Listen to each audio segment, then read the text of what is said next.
Class 7th Hindi व्याकरण मंजरी का आज हम लोग 17वां पाठ पढ़ेंगे। 17वां पाठ है शब्द निर्माण समास। सबसे पहले तो समास किसे कहते हैं? दो शब्दों के मेल को ही समास कहते हैं। जब आपस में दो शब्द मिलते हैं तो समास बन जाता है। जैसे राजपुत्र यानी राजा का पुत्र। जब दो या दो से अधिक शब्दों के मेल से नए स्वतंत्र शब्द की रचना हो तो इस प्रक्रिया को समास कहते हैं।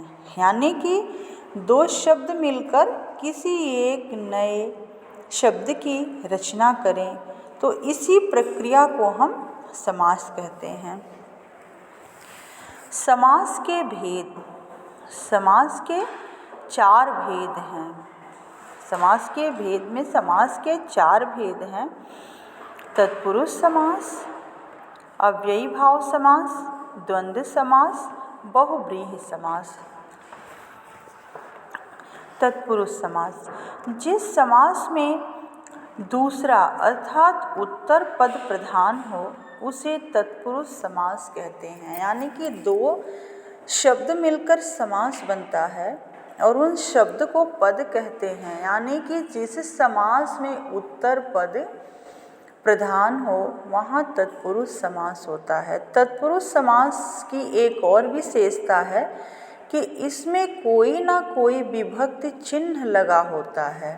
जैसे कारक चिन्ह में जितनी विभक्तियां बताई गई हैं कर्ता ने कर्म को, इसमें से कोई ना कोई विभक्ति लगी होती है कर्म से लेकर के अधिकरण तक की। जैसे यश प्राप्त, यश को प्राप्त, तो जो को है वो कर्म कारक का चिन्ह है। ऐसे ही संप्रदान, देशभक्ति समास है देशभक्ति, और जब इसका विग्रह करते हैं तो होता है देश के लिए भक्ति। अब देखिए संप्रदान का चिन्ह के लिए आ गया तो तत्पुरुष समास एक तो उत्तर पद प्रधान होता है और दूसरे कोई ना कोई विभक्ति चिन्ह लगा होता है।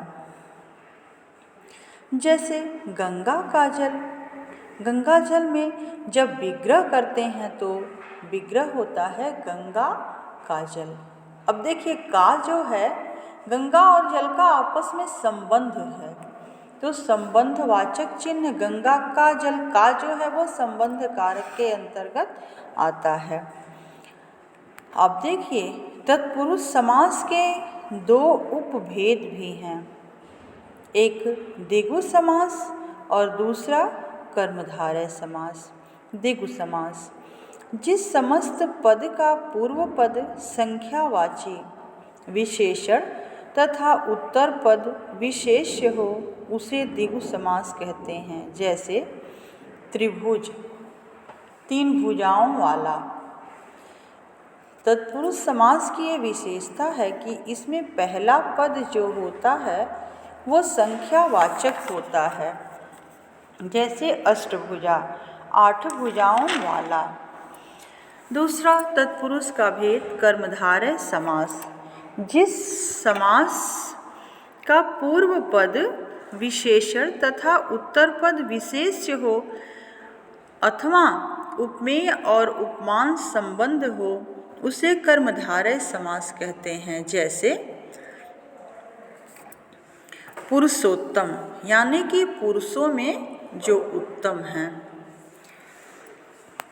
दूसरा है अव्ययी भाव समास। अव्ययी भाव अर्थात अव्यय बन जाना। जब पूर्व पद प्रधान तथा अव्यय हो तो पूरा पद अव्यय बन जाता है।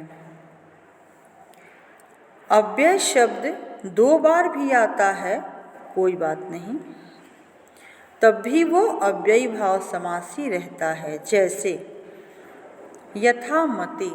यथा शब्द जो है यह अव्यय है। दिनों दिन, दिन ही दिन में, यानी कि दिनों दिनों शब्द जो है वो अव्यय है। फिर तीसरा है द्वंद्व समास। इस समास में दोनों पद जो है प्रधान होते हैं, कोई अधिक और कोई कम नहीं होता है। दोनों पद बराबर की योग्यता रखते हैं तथा समस्त पद में प्रायः जो है योजक चिन्ह लगा रहता है। जब उसको हम विग्रह करके लिखते हैं तो योजक चिन्ह लगाते हैं, जैसे भाई बहन, रात दिन, राजा रंक, अन्न जल, पाप पुण्य आदि। चौथा है बहुव्रीहि समास। जिस समस्त पद में दोनों पद गौण हों तथा समस्त पद किसी तीसरे प्रधान पद की तरफ संकेत करें, वहाँ पे तत्पुरुष अव्ययी भाव समास होता है। जैसे दशानन, 10 मुखों वाला, अर्थात 10 मुखों वाला, इसमें से कुछ नहीं प्रधान है, न 10 प्रधान है, न मुख, न पूर्व पद, न उत्तर पद। प्रधान कौन है? तो 10 मुखों वाला अर्थात दशानन रावण को कहते हैं। ठीक है, अर्थात रावण। इस तरह से समास के 4 भेद बताए गए हैं और तत्पुरुष के भी 2 भेद हैं, द्विगु और कर्मधारय। बहुव्रीहि और कर्मधारय समास में अंतर होता है और द्विगु व बहुव्रीहि समास में भी अंतर होता है।